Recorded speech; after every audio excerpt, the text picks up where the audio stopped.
मैं कल से छत्तीसगढ़ में हूँ, बस्तर में हूँ, और माता इंद्रावती में स्नान करते हुए, माँ दंडेश्वरी के चरणों में साष्टांग होते हुए, इस पूरे मार्ग से स्वयं को अनुभूति के साथ जोड़ते हुए मुझे आप सबसे बड़ी ईर्ष्या हुई कि आप ऐसे अद्भुत प्रदेश, ऐसे अद्भुत अंचल में पैदा हुए।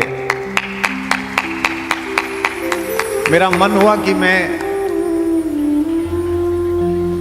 जब माँ दंडेश्वरी के द्वार पर मैं पहुंचा या इंद्रावती माँ के तट पर बिहरा, तो चप्पल जूते नहीं पहने, तो सुरक्षा के लोगों ने कहा कि कुछ पहन लीजिए, पैर में कुछ चुभ सकता है। तो मैंने कहा कि मैं स्वार्थ के वशीभूत होकर नहीं पहन रहा, लालच आ गया है। तो किसी ने पूछा साथ चलते हुए कि लालच किसका आ गया है? तो मेरे मन में ये बात आई कि हजारों हजार वर्ष पूर्व मेरे राघवेंद्र सरकार ने इस रास्ते से स्वयं को जोड़ा होगा, जिन चरणों के छूने मात्र से शिला मनुष्य में परिवर्तित हो जाती है। क्या पता कोई उनकी छुआ हुआ कण हमसे भी छू जाए तो हमारा भी जीवन सार्थक हो, हम भी अपने जीवन को धन्य कर सकें। छत्तीसगढ़ के बारे में हमारे दिल्ली में और देश में लोग बाग इसे धान का कटोरा कहते हैं, लेकिन मैं इसे रत्न गर्भा कहता हूं। यह रत्नों की खान है।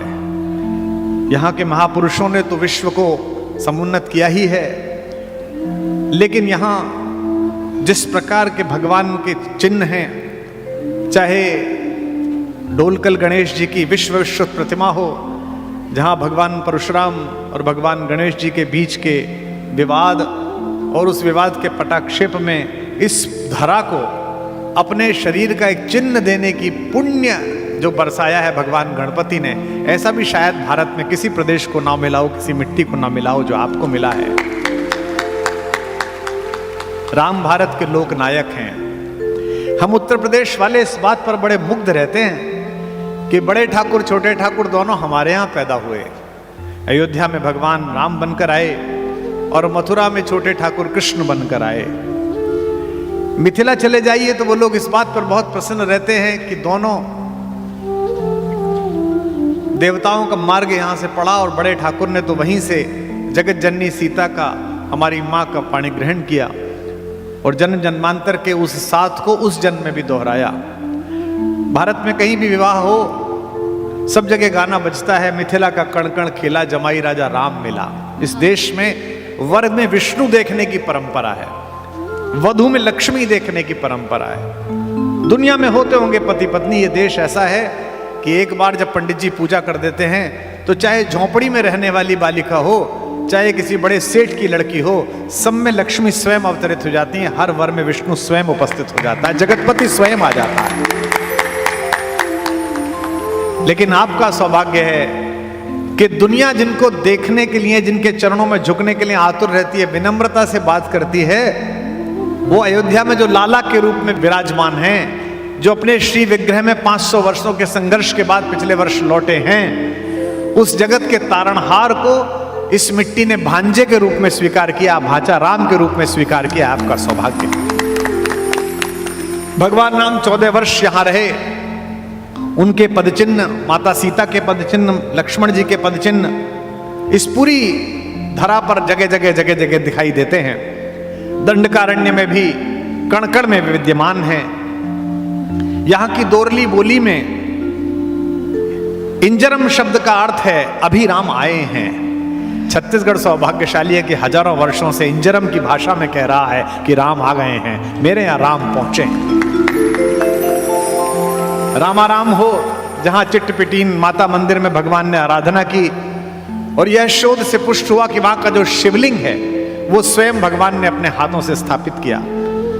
बस्तर के लोगों, अपने सौभाग्य पर हर्ष प्रदर्शन करिए कि भगवान शंकर को अपना परम आराध्य मानने वाले मेरे राम और राम को परम आराध्य मानने वाले शंकर जी ने, राम जी ने अगर भगवान की पूजा की, शंकर जी की, तो पूरी पृथ्वी पर केवल 2 ही जगह उनके हाथों के स्थापित शिवलिंग हैं। एक लंका के अधिपति को पराजित करने से पहले रामेश्वरम में जिस शिवलिंग की स्थापना की थी, और दूसरी आपके यहाँ रामाराम में जिन्होंने शिवलिंग स्थापित किया था रामपाल में। आप सौभाग्यशाली हैं। पक्षीराज जटायु से संवाद भी इसी गीधम में हुआ, जिसे गिद्धम कहा गया। और अब से आधी शताब्दी पहले जो पुराने लोग बैठे होंगे उन्हें स्मरण होगा कि वहाँ गिद्धों की प्रजाति काफ़ी बड़ी संख्या में पाई जाती रही है। कई बार हम जहाँ होते हैं वहाँ के विषय में कम अभिभूत होते हैं, हमको लगता है कि हम यहाँ थे ही। अत्यधिक परिचय उपेक्षा का विषय बनता है। जिन व्यक्तियों को आप महानता की तरह देखते हैं, जिन व्यक्तियों को अनुपलब्धता की तरह देखते हैं, वो आपको मिल जाएं तो आपको लगता है कि ये तो सरल ही हैं।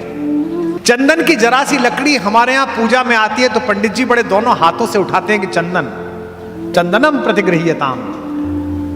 और मलयगिरी पर्वत जहां चंदन ही पैदा होता है, वहां रहने वाली आदिवासी माता भीलिनी माता संध्या के समय भोजन बनाने के लिए चंदन ही जलाती है।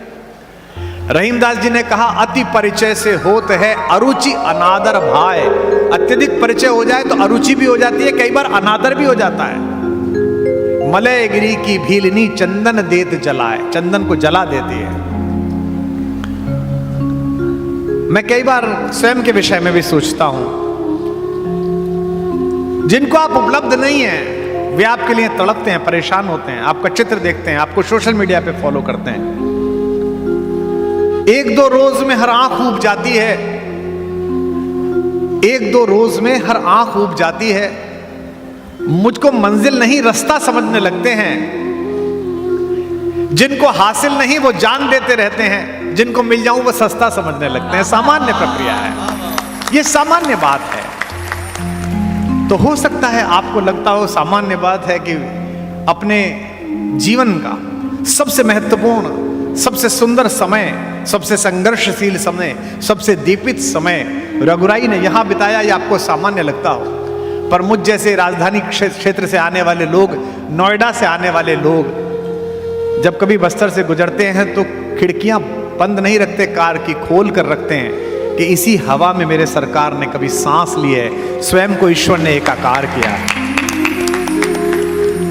मैं आशा करता हूं कि कोई भी दुनिया का ज्ञानी, कोई भी उपलब्ध व्यक्ति आपके विषय में कभी कुछ कहे, संसाधनों के माध्यम से आपकी तुलना करे, कितनी ट्रेनें आती हैं, कितने हवाई जहाज उतरते हैं, कितनी बड़ी कोठियां हैं, कितनी महंगी कार हैं।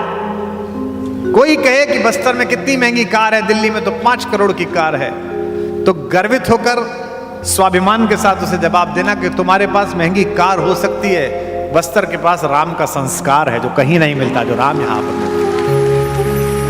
सृष्टि के सुख के लिए अविश्रांत भाव से संकल्प लिए हुए राघवेंद्र सरकार ने इस पूरे अंचल में भ्रमण किया है, इस दंडकारण्य में भ्रमण किया है। संभवतः बहुत सारे लोगों को यह भी ज्ञात होगा कि इक्ष्वाकु वंश के ही राजकुमार, निष्कासित राजकुमार दंड के नाम पर ही यह पूरा अंचल प्रारंभ में जाना गया।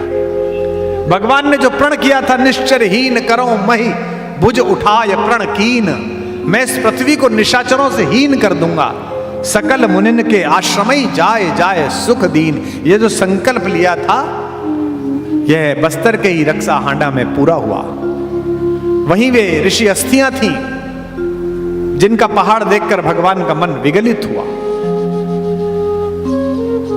विज्ञान कई बार आध्यात्मिक चेतना के स्पंदन को अनुभव नहीं करता, लेकिन आज भी रक्षाहाड़ा के पर्वत क्षेत्र में जाइए, वहां के पत्थरों को जलाने पर ऐसी ही गंध आती है जैसे हड्डियों के गलाने पर आती है, जलाने पर आती है। कहा जाता है प्रभुता पाए काय मद नाही।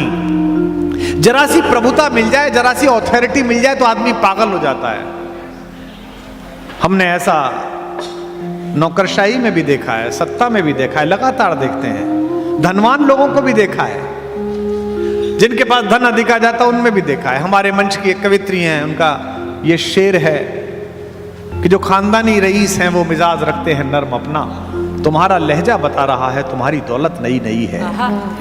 जरा सा कुछ आ जाए तो आदमी पगला जाता है। जिसकी भ्रकुटी के लय मात्र होने से पृथ्वी समाप्त हो जाती हो, वो कितने सरल भाव के साथ असुरों के आतंक को नष्ट करने के लिए एक संकल्प लेकर इस पूरे अंचल में गुजरा है। यह बात स्पंदन करने के लिए है, यह बात अनुभव करने के लिए है। बस्तर को लेकर, छत्तीसगढ़ को लेकर दिल्ली और राजधानी और बाहर बैठे हुए लोगों के मन में जो जिज्ञासाएं जगती हैं, जो भ्रांतियां जगती हैं, मैं आशा करता हूं कि आने वाले समय में जो यहां लोग आएंगे वे सब इस बात को कहेंगे कि आप हो सकता है आंकड़ों में कुछ और सोचते हो, पिछली खबरों के कारण कुछ और सोचते हो, लेकिन अब बस्तर ने ठान लिया है, छत्तीसगढ़ ने ठान लिया है कि जैसे विश्व के किसी भी जनजातीय क्षेत्र में, आदिवासी क्षेत्र में, प्राचीनतम क्षेत्रों में पूरी दुनिया जाती है दर्शन करने के लिए कि सृष्टि कैसे व्यस्ती है, वैसे आने वाले समय में यह तय बात है। इस मंच पर माता सरस्वती को साक्षी मानकर मैं ये उद्घोषणा कर रहा हूं और ये वीडियो सदियों रहने वाला है, ये बात रहने वाली है कि आने वाले कल में पूरा विश्व बस्तर की मिट्टी को स्पर्श करने के लिए, माता इंद्रावती के चरणों तक आने के लिए, दंतेश्वरी को प्रणाम करने के लिए यहां पर आए। बस्तर क्या है? छत्तीसगढ़ क्या है? बस्तर संस्कृति है। बस्तर के विषय में सभ्यता ना सोचें, सभ्य आप होंगे। माथे पर यह फेटा बांध लेना और इसमें बस्तर के पुष्प लगा लेना, यह संस्कृति है। हो सकता है एयरपोर्ट पर जाते समय आपके मुख्यमंत्री को इस वेशभूषा में देखकर, उप मुख्यमंत्री को वेशभूषा में देखकर कोई आदमी कहे ये क्या पहन रखा है, वो इसे असभ्यता मान सकता है, लेकिन यह संस्कृति है। पश्चिम ने बड़े षड्यंत्र पूर्वक हमारे दिमाग में एक बेहूदगी भर दी है, एक बदतमीजी भर दी है, सिविलाइजेशन, यानी कि तुम जो करते हो वो सिविल है और जो दूसरा आदमी करता है वो अनसिविल है। बस्तर में ढोल मादल के स्वर पर नाचता हुआ मेरा आदिवासी, माथे पर बिंदियों का श्रृंगार किए हुए, वन्य पुष्पों से अपनी वेणी सजाते हुए नाचती हुई मेरी बस्तर की बिटिया दुनिया की किसी भी विश्व सुंदरी से अधिक शालीन और सौंदर्यशाली है। उसका सौंदर्य सांस्कृतिक है, उसकी सुंदरता प्राकृतिक है। यह बाहर से आए लोगों ने हमें सिखाया कि सभ्यता, ये सभ्यता सदैव सत्य नहीं होती, संस्कृति सत्य होती है। और बस्तर के लोगों, आप सौभाग्यशाली हो कि विश्व के इतने उल्टे सीधे प्रपंचों के बाद भी आपके पास हजारों साल की संस्कृति सुरक्षित है। यही आपका साधन है, यही आपका धन है।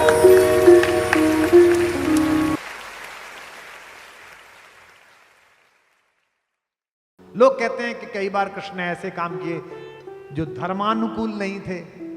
कैसा धर्म? ऋतु का भी तो धर्म होता है। इस ऋतु में अब हमसे आपसे कहे साहब बाजरा खाना चाहिए, बाजरे में बड़ी ताकत है, वैद्य ने आपको कहा बाजरा खाना चाहिए और आपने जून के महीने में खा ली बाजरे की रोटी, हो गए गले में छाले। बोले वैद्य जी आपने कहा था, या जाड़े में कहा था बाजरा खाने के लिए, खाए जरा तू बाजरा। तो ऋतु के अनुकूल अगर शरीर के धर्म की व्याख्या है तो धर्म की व्याख्या भी समय के अनुकूल है। कृष्ण ने पूरे महाभारत में जिस समय जो आकर इकट्ठा हुआ उसके अनुकूल उसकी व्याख्या की। इसीलिए इस महाभारत के सबसे बड़े नायक कृष्ण हैं। कृष्ण शांति लेने गए थे और शांति लेने के प्रयासों में मेरे योगेश्वर ने 1% कमी नहीं की।